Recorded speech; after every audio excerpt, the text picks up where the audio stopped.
Kidney और gall bladder stone के खात्मे का जरिया, फिर से पथरी न होने का मुकम्मल इलाज। आज ही तशरीफ लाएं R&S यूनानी pharmacy, first floor, syndicate bank, Bahadurpura x road, Hyderabad. अस्सलाम वालेकुम नाज़रीन, आइए नज़र डालते हैं देश की राजधानी नई दिल्ली और उत्तर प्रदेश से कुछ खास खबरों पर।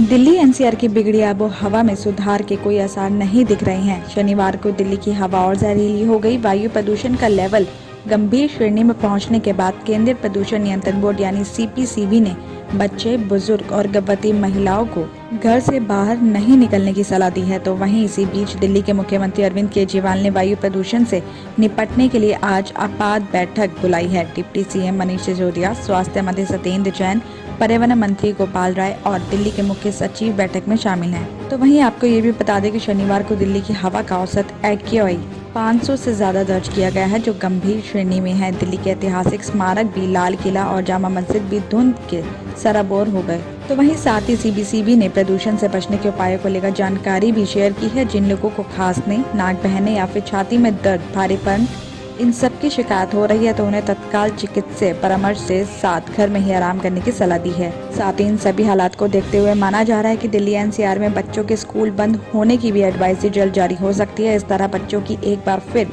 पूरी तरह से ऑनलाइन पढ़ाई होगी। तो वहीं सुप्रीम कोर्ट ने शनिवार को इस मुद्दे पर दायर एक याचिका पर सुनवाई करते हुए केंद्र सरकार से जल्द कदम उठाने के लिए कहा है।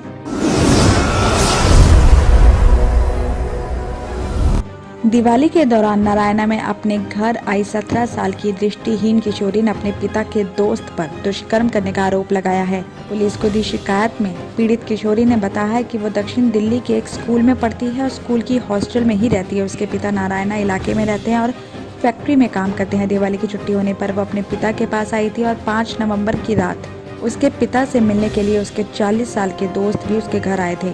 पिता के दोस्त ने किसी बहाने उसे दूसरे कमरे में ले गए और डरा धमकाकर उसके साथ दुष्कर्म किया। डर और शर्म की वजह से वो अपने साथ हुई घटना का जिक्र अपने पिता से नहीं कर पाई। उसके बाद वो हॉस्टल चली गई, जहां उसने अपने किसी परिचित से इस घटना के बारे में बताया। शिकायत करने के लिए परिचित उसे थाने ले गई, जहां पीड़िता का मेडिकल करवाने के बाद उसके बयान पर पुलिस ने मामला दर्ज कर लिया है। इस घटना के बाद से आरोपी फरार है। पुलिस अधिकारियों का कहना है कि आरोपी की गिरफ्तारी के लिए पुलिस की एक टीम को बिहार के लिए भी रवाना कर दिया गया है। पीड़िता की शिकायत पर नारायणा थाना पुलिस ने दुष्कर्म और पॉक्सो एक्ट के तहत मामला दर्ज कर लिया है।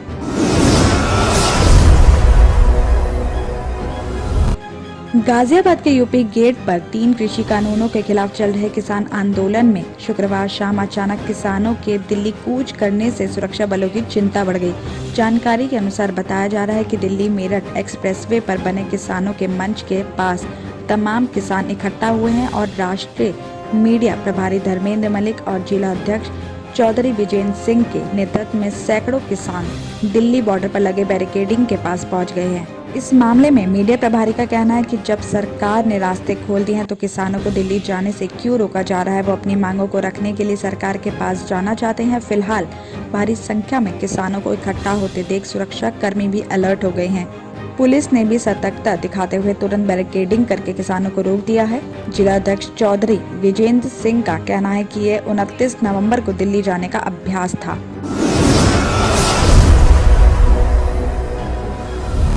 दिल्ली में आखिरकार स्वास्थ्य विशेषज्ञों की चेतावनी सच साबित होती दिखाई दे रही है। शुक्रवार को राजधानी में 77 दिन बाद सबसे ज्यादा कोरोना के मामले सामने आए हैं। वहीं 21 दिन बाद संक्रमण के चलते 2 पेशेंट्स की भी मौत हुई है। गौर करने वाली बात यह है कि पिछले 2 दिन में कोरोना जांच को लेकर कोई बड़ा बदलाव नहीं हुआ है। बावजूद इसके संक्रमण दर में 0.4% का इजाफा दर्ज किया गया है। तो वहीं इसके अलावा एक ही दिन में दिल्ली के 14 इलाकों को भी सील कर दिया गया है। यहाँ कोरोना संक्रमण के मामले बढ़ने की वजह से इन्हें कंटेनमेंट जोन में तब्दील करके सभी तरह की स्वतंत्रता का भी खत्म करने का और लॉकडाउन जैसे नियम लागू कर दिए गए हैं। फिलहाल राजधानी में कंटेनमेंट जोन की संख्या 97 से बढ़कर 111 तक पहुँच चुकी है। आपको बता दें कि सरकारी आंकड़ों के अनुसार दिल्ली में इससे पहले एक दिन में 61 मामले 27 अगस्त को दर्ज किए गए थे, लेकिन इसके बाद से लगातार इनकी संख्या में कमी देखने को मिली। ठीक इसी तरह कोरोना संक्रमण की वजह से दिल्ली में आखिरी मौत 22 अक्टूबर को हुई थी। इसके बाद से अब तक एक भी पेशेंट की मौत नहीं हुई थी, लेकिन अब 2 पेशेंट्स की एक ही दिन में मौत हुई है। तो वहीं 19 अगस्त को आखिरी बार दिल्ली में 1 से ज्यादा पेशेंट की मौत दर्ज की गई थी। किडनी के अमराज से परेशान मायूस लोगों के लिए खुशखबरी। R&S यूनानी फार्मेसी किडनी और गॉल ब्लैडर स्टोन के खात्मे का जरिया। अब UNI स्टोन कैप्सूल्स के जरिए खात्मा कीजिए। No operation, no side effects, 100% result.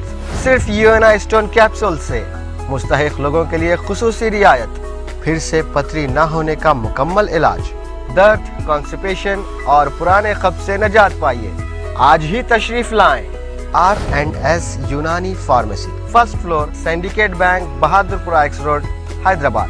Contact 9703 939 436 9063 383760।